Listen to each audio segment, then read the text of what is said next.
उसमें कई लोगों के केस साथ में दर्ज थे और वो लोक सेवा से आए थे।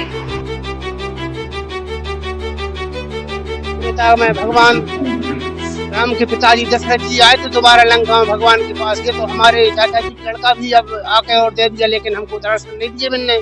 गाडरवारा में प्रशासनिक किरकिरी का मामला जोरों से वायरल हो रहा है, जिसे सुनने के बाद आप भी पेट पकड़कर हंसने पर मजबूर हो जाएंगे और ये कहने पर मजबूर हो जाएंगे कि दुनिया में पढ़े लिखे गंवारों की कमी नहीं। दरअसल मामला गाडरवारा का है, जहां पर तहसील कार्यालय में मृत व्यक्ति के नाम से आवेदन आता है और उस आवेदन पर सुनवाई हो जाती है।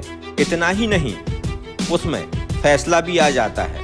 अब इस फैसले से परेशान मृतक के चचेरे भाई देवेंद्र सरकारी दफ्तरों के चक्कर काट रहा है और चिल्ला चिल्ला कर बता रहा है कि उसका भाई अब इस दुनिया में नहीं है। देवेंद्र कौरव ने बताया कि उनके चचेरे भाई चंद्रभान की मौत साल 2021 में हो गई थी, जिसका मृत्यु प्रमाण पत्र ग्राम पंचायत ने जारी भी कर दिया था।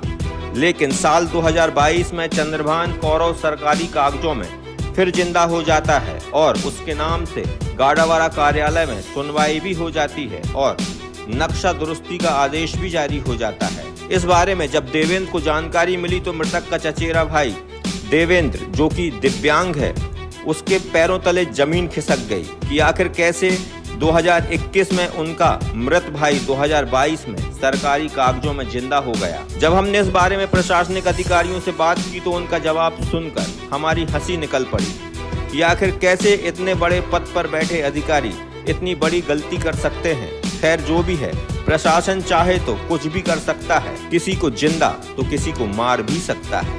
तो हमें तो जब सूचना मिली तो जाके बाद में मैंने आवेदन कर दो तो शासन ने उसे तहसीलदार साहब ने उसके लाने स्वीकार भी कर लिया और मैंने लौट के आदेश भी कर दो उसको। तो हम तो भौचक के रह गए कि ये हो क्या गया, मरा हुआ आदमी भी आवेदन कर रहा है और शासन मान्यता भी कर रही है और उसके नाम पे आवेदन भी आदेश भी कर रही है। ये क्या हुआ? ये तो पहले हमने सुना था कि त्रेता में भगवान राम के पिताजी दशरथ जी आए थे दोबारा लंका में भगवान के पास। ये तो हमारे चाचा जी का लड़का भी अब आके और दे दिया, लेकिन हमको दर्शन नहीं दिए मिलने। नहीं, वो गलत तरीके से उसमें बटांकन का मामला था।